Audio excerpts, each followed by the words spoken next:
Going back, you said there's no better tonic There's no better tonic for accountability in government than transparency. Given some of the scandal in Harrisburg, some of the trials that have taken place, some of the allegations, has the party leadership failed you, embarrassed you, or what is your take on what's happening? Well, I think 25 indictments or more. Don't know what the final count is. It's a great embarrassment for the Commonwealth of Pennsylvania that the voters who elected and trusted members of the General Assembly, that those members would violate that trust. And that is not only a personal tragedy, that is a tragedy for government. It creates that confidence of crisis and will have a lasting effect. I mean, I was listening to NPR this morning. They're talking about the volcano and how it shut down the traffic in Western Europe and England, and you know, the image I thought of was you know, the corruption scandals in Harrisburg, the corruption scandals in northeastern Pennsylvania, creating this ash plume over the Commonwealth of Pennsylvania, and shutting down the discussion on what we should be talking about, getting out of this national recession, getting and helping businesses create jobs. And instead of that, we have you know, virtually the legislative airports have been shut down because of the scandals, whether another difficult decision. I mean, when you're in public life and you have these things happening around you, it's easy to sit back and say, well, let's just see how this all shakes out. I don't want to be too out in front of this. Well, I was stood with Senator Lisa Baker, a Republican colleague and friend of mine, as the judicial scandal was unfolding, and stood together and said, here are a few things that have to happen right now. We have to restore confidence in government, and the one way you can do that is to ensure that any corrupt politician forfeits his taxpayer-paid pension.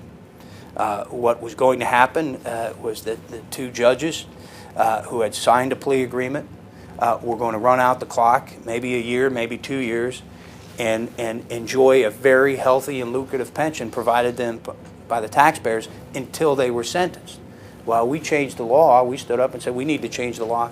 When you sign that plea agreement, you should forfeit your pension. If you say you're guilty and you sign to that, you need to forfeit your pension. So I think we've had to react quickly. We did the Interbranch Juvenile Justice Commission, which will finish their work. They've done a very professional job, very thorough job. They'll provide a report at the end of May, and from that, I think we're going to have several recommendations to improve our juvenile justice system, and also create greater accountability for politicians who violate the public trust. Because it is, again, not about that personal tragedy, that personal mistake.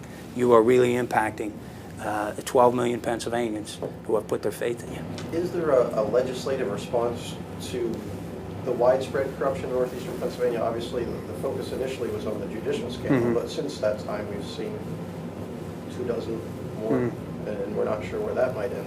Is there something that you want to do in Harrisburg to address? Well, I think in the way that the forfeiture of pension, I think was so important because, one, the voters understand that. One, they paid the bill, and they feel that and they absolutely have been let down. The folks that they hired to do a job have failed at that job. The taxpayers shouldn't have to continue to pay their bills, and so I think that measure was very important. Many of the laws that have been violated by these numerous elected officials are already on the books. They're violating crimes, and they're being held accountable for those crimes. And again, maybe there are additional ways that we can improve the open records law. Maybe there are additional ways that PIN gap, that web access to expenditures, that transparency, that sunshine can not only for state government, but local government. There are a lot of dollars spent at local government in terms of the projects that local government are in charge of. And perhaps just not a lot of attention hasn't been paid to that because of a weak open records law in Pennsylvania that we changed and improved. And perhaps this Penn Gap could be a great way for local governments to create that new culture of accountability, moving from the culture of corruption and moving to a culture of accountability. And the best way to do that is to be able to follow the money, follow the dollars. The other way, and we just moved it out of committee this week, campaign finance reform. Pennsylvania has one of the worst campaign finance laws in the entire country. There are no limits. So if somebody wants to come up and give you $1 million to run for governor, for state senate, they can write the check. There are no limits.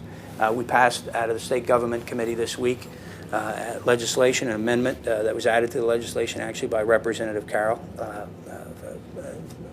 from the Pittston area that would set limits for the first time. Set limits on members of the General Assembly of what you could accept, on statewide races, tracking those dollars, being accountable for those dollars, whether it's campaign dollars or whether it's tax dollars. You create transparency in how those dollars are spent and invested, you're going to get better government, and you're going to see an end to a large degree of this public corruption.